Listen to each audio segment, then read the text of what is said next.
Bonjour. En 2009, l'USAP, le club de rugby de Perpignan, a remporté le bouclier de Brennus, le championnat de France. Ça a été un événement puisque ce n'était pas arrivé depuis 1955, donc vous imaginez la fête. Et la radio, France Bleu Roussillon, m'a demandé de faire une série de chroniques sur toute l'année, quotidienne, pour raconter toute l'histoire du club depuis sa création en 1902. Je me suis mise au travail donc, et je suis arrivée en 1914 au premier titre remporté par le club de Perpignan.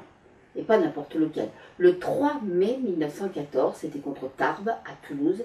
Et 3 mois, jour pour jour après, les joueurs, donc champions de France en titre, ont été mobilisés, comme tous les autres. Ils sont partis au front et la moitié de l'équipe est morte dans les tranchées. C'est quand même une sacrée histoire. Or, je me suis rendu compte que dans les livres qui étaient consacrés à l'USAP, il y en a quand même un certain nombre, il n'y avait rien justement sur la façon dont ces jeunes avaient vécu leur guerre. On savait tout sur la finale, le nom de l'arbitre, combien il y avait de spectateurs, tout. Et puis ensuite, ça s'arrêtait. Et puis, c'est la guerre, et un tel, mort à la guerre. Et on recommençait quand le rugby redémarrait, c'est-à-dire en 1919. Alors, dans un premier temps, je me suis dit, c'est peut-être parce qu'il n'y a pas de documents. Mais en fait, je suis allée dans la presse de l'époque, donc accessible à tout le monde, et il se trouve que les joueurs écrivaient à leurs copains qui étaient journalistes donc sportifs et que ceux-ci imprimaient les lettres dans le journal. Donc rien que dans les journaux, et donc livrés au public, il y avait déjà pas mal de lettres de joueurs de l'ASP. Et en plus, après, j'ai retrouvé des familles qui m'ont prêté d'autres lettres personnelles, celles-là, et puis des documents, des photos, etc. Bref, j'ai eu plein de choses dont je me suis servie pour nourrir ces chroniques, mais en fait j'en avais beaucoup plus, bien davantage, et j'ai trouvé dommage de ne pas m'en servir, parce que cette épopée fraternelle et tragique de ces joueurs de rugby qui représentaient, en fait, panel représentatif de toute la jeunesse de l'époque, celle qui faisait du sport, et pas pour rien, parce que l'État avait poussé à la pratique du sport pour faire de bons petits soldats pour récupérer l'Alsace et la Lorraine. Eh bien, cette épopée-là, j'avais envie de la raconter, et j'en ai donc fait un livre, Les héros perdus de Gabrielle.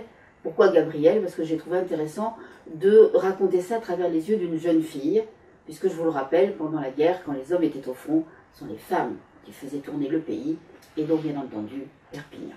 Mais là, on est d'abord en 1913.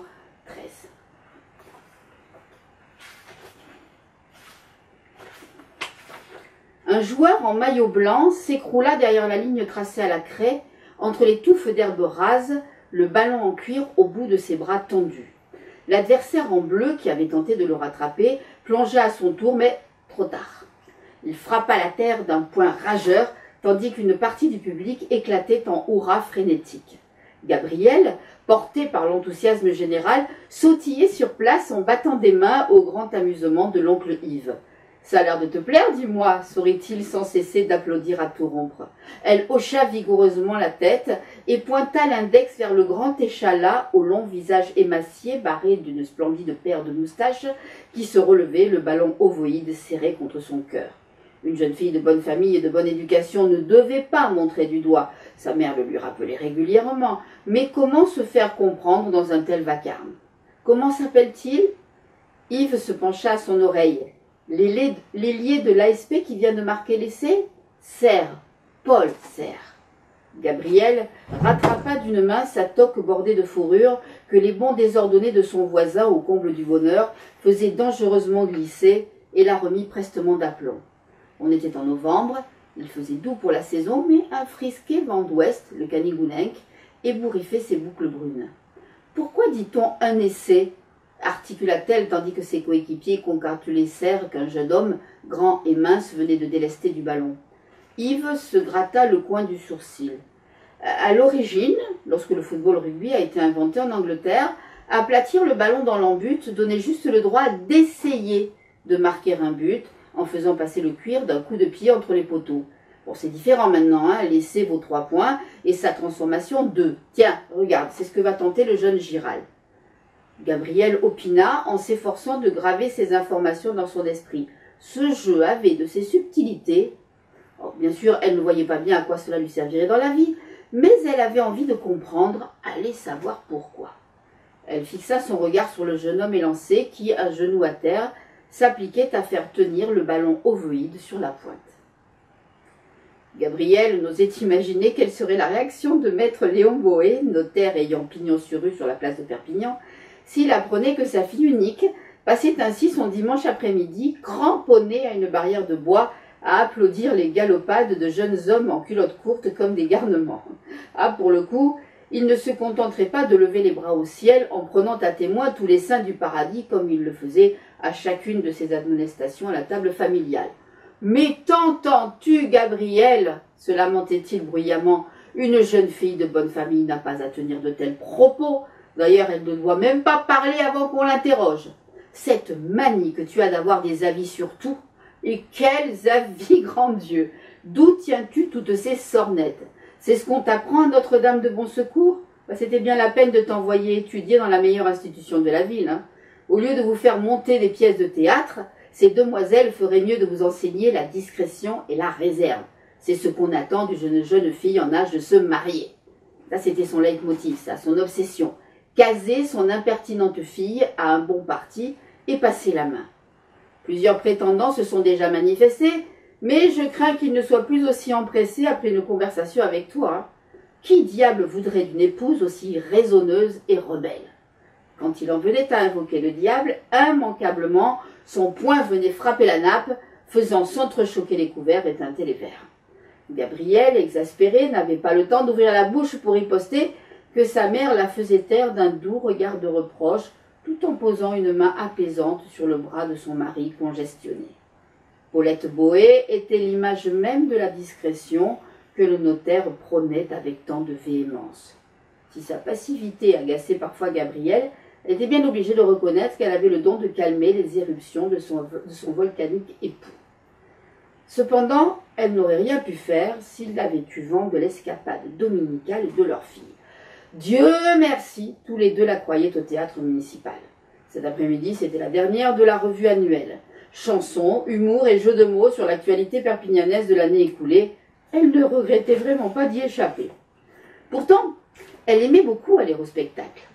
Pour relâcher un peu la pression qui rendait l'ambiance aussi explosive au 45 quai Vauban, domicile de la famille, l'oncle Yves avait proposé de l'emmener à l'occasion écouter la musique du 53e régiment de ligne, interpréter la marche des Parisiennes et les deux grenadiers à la promenade des Platanes, ou assister à une matinée donnée par la troupe de M. Barré au théâtre municipal.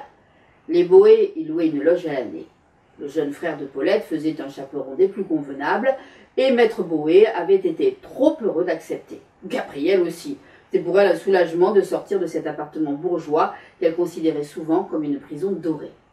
De plus, elle adorait son petit-oncle, à peine plus âgé qu'elle.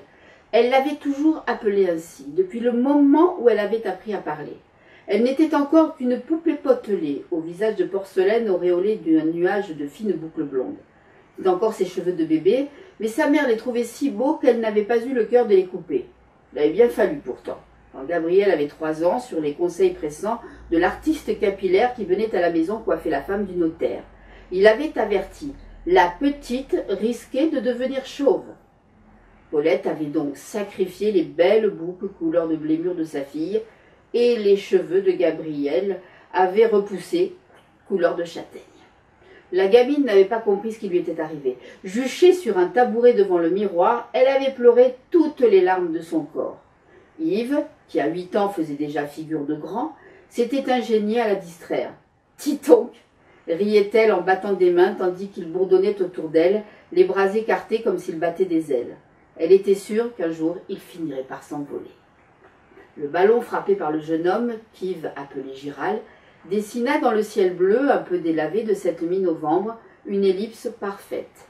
Il parut une seconde posé en équilibre sur la double pointe des gens enneigés du Canigou, géant familier dont la tête altière et les épaules puissantes émergeaient des Pyrénées pour dominer la plaine derrière la rangée de cyprès noirs qui ceinturait le stade sur 2 côtés, puis retomba derrière la barre horizontale placée entre les 2 perches.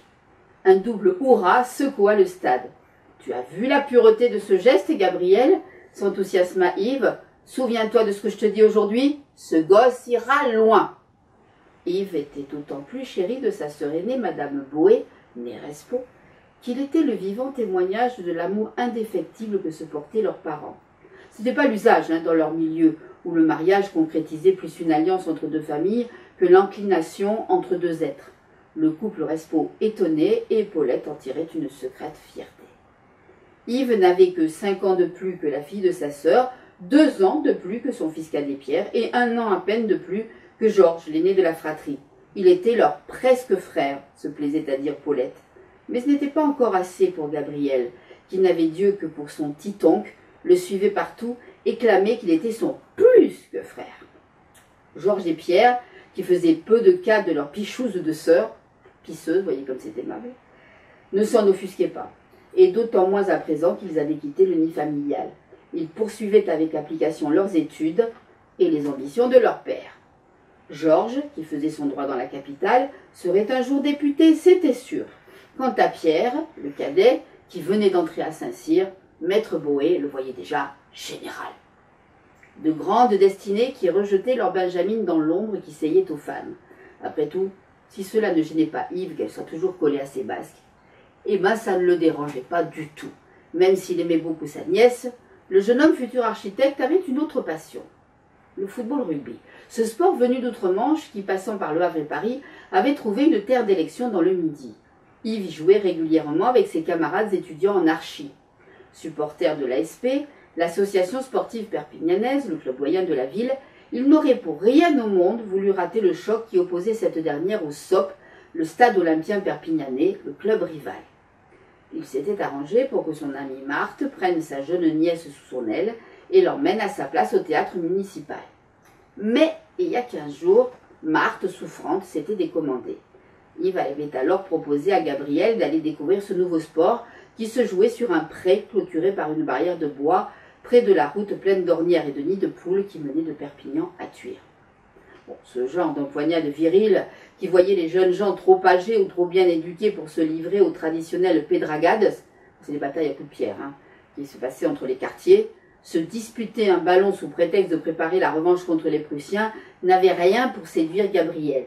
Mais elle avait suivi son petit-oncle, parce que de toute façon, elle l'aurait suivi n'importe où. Et elle avait adoré.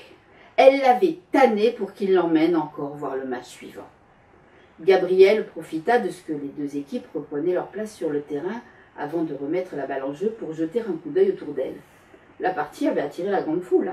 Autour de la pelouse, une véritable marée humaine battait le ressac, ondulant au rythme des actions, des jaillissements des uns, des plaquages des autres, et des coups de sifflet de l'arbitre en élégant blazer noir gancé de blanc.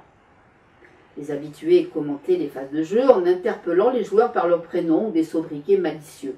Jeunes gens passionnés qui avaient tombé la veste dans l'ardeur du moment, ouvriers en casquette, employés en col dur et messieurs en chapeau melon, le jonc à la main, à qui la vie permettait rarement de se côtoyer, mais qui se retrouvaient épaule contre épaule à partager les mêmes élans d'enthousiasme par la grâce de leur passion commune pour le football rugby. Accrochés au bras de leurs galants ou réunis en bouquets rosissants et bavards, quelques cousettes, modistes ou paperettes, les ouvrières du papier à cigarette, posaient çà et là les taches de couleur claire de leurs robes. Au public des habitués s'ajoutait aujourd'hui le tout Perpignan.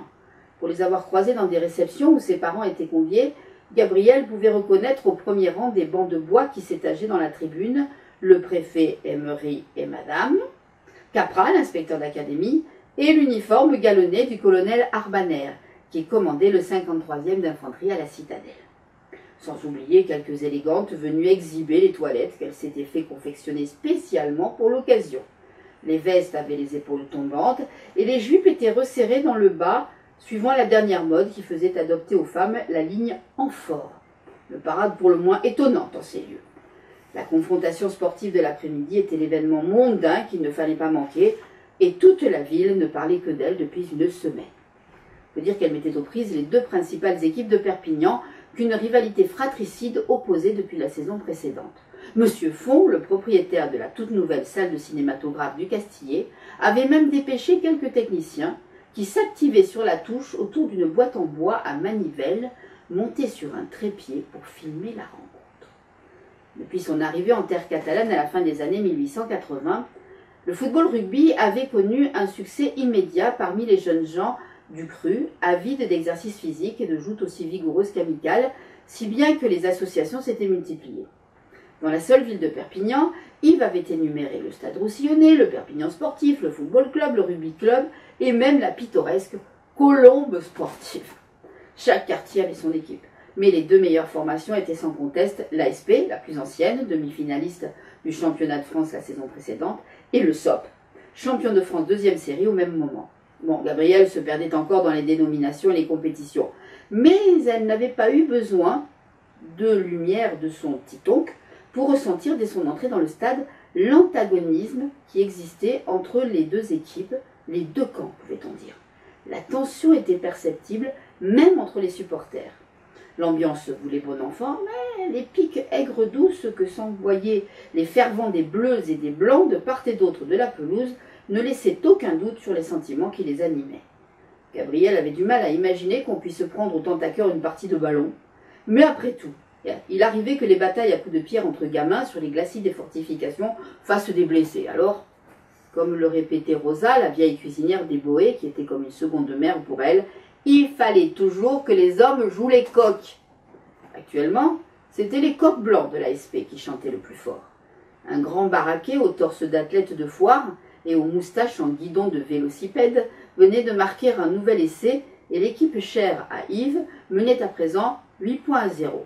Le camp des Blancs était aux anges, et un jeune homme, parmi les fanatiques juchés sur les toits et les arbres environnants pour mieux voir le jeu d'en haut, faillit en tomber de son perchoir feuillu.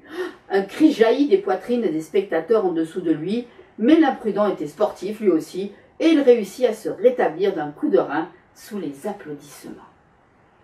Les applaudissements, on les réserve pour demain, pour la fin de la partie bien évidemment, et pour faire mieux connaissance avec ces futurs héros des tranchées. À demain.